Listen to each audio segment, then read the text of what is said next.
Ilahi las tulil firdausi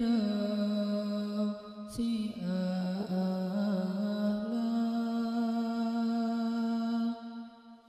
wala aqwa ala naril jahim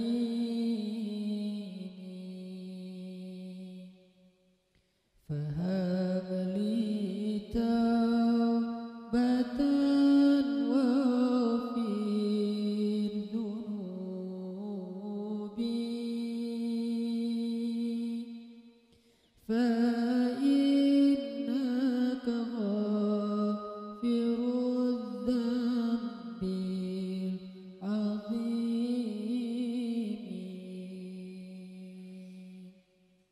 Teman-teman sekalian, bait-bait kasidah itu ditulis dan dirangkai oleh para ulama adalah tentang pengakuan dosa seorang hamba. Ketika seorang hamba berada di puncak penyesalan dan merasa tahu diri bahwa dia adalah seorang hamba yang kotor, sehingga dia mengatakan, Ilahi lastu lil firdausi ahla. Ilahi, sesungguhnya saya tidak layak masuk ke surga Firdaus. Saya kotor, saya hina, saya penuh cela, saya banyak aib, saya banyak dosa. Sangat tidak layak saya masuk ke surga Firdaus-Mu ya Allah. Tidak ada satupun amal yang bisa saya banggakan sehingga menjadi jalan bagi saya masuk ke surga Firdaus-Mu ya Allah. Kita harus merasa diri kita rendah di hadapan Allah. Itulah kenapa kita sujud. Dan Allah suka kepada orang yang merendahkan diri di hadapannya. Itulah kenapa Allah suka kepada hamba yang bersujud. Seandainya pintu surga itu terbuka dengan kunci amal solih, saya tidak punya kuncinya ya Allah. Saya beramal solih tetapi belum layak untuk membuka pintu surga.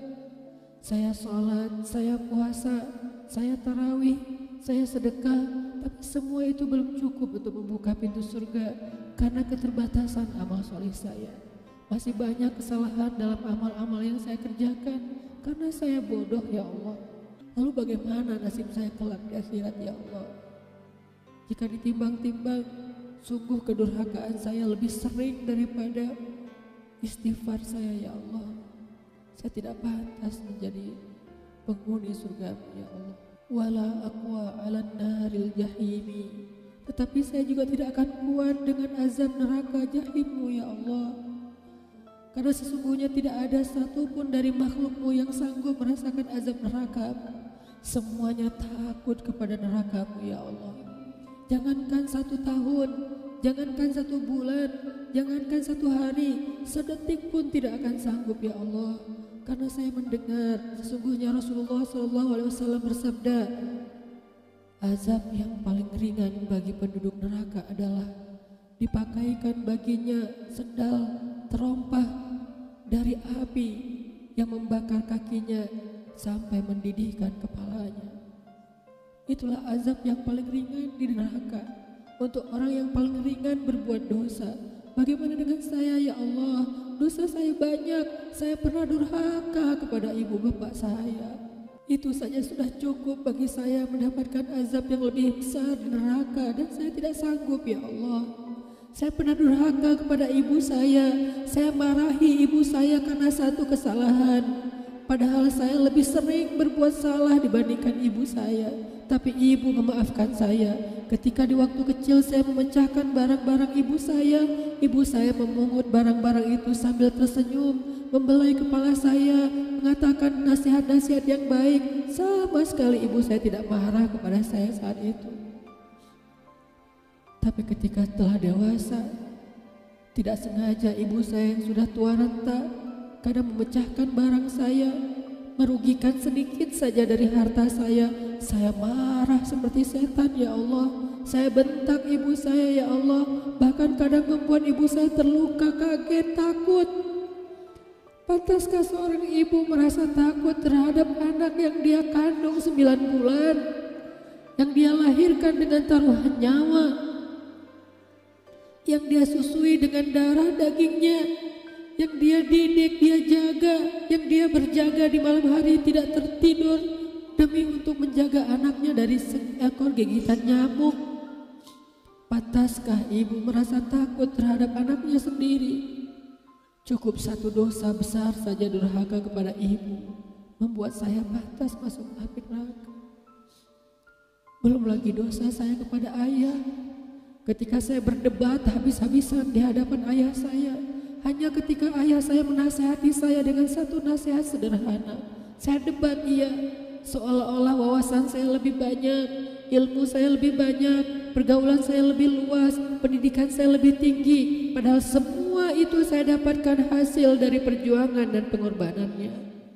Ketika keduanya sudah menjadi tua dan lemah, kadang keduanya rindu kepada saya, ya Allah. Mereka memberi kami pesan, ya Allah. Mereka bertanya, bagaimana kabarmu anakku? Tapi kami tidak peka. Hati kami tertutup dengan ego dan sombong. Kami tidak bisa membaca teks itu dari perasaan mereka. Kami hanya membaca teks mereka dan tidak segera membalasnya. Kami anggap teks dari orang tua kami tidak penting, masih bisa ditunda untuk dijawab nanti sore. Padahal mereka sedang kangen, sedang rindu kepada kami, ya Allah. Mereka tidak mengatakan kami rindu kepadamu, wahai anakku, karena mereka tahu kalimat itu akan mengganggu kami. Kalimat itu akan menjadikan hari kami tidak lagi mudah. Kalimat itu akan merusak konsentrasi kami dalam bekerja.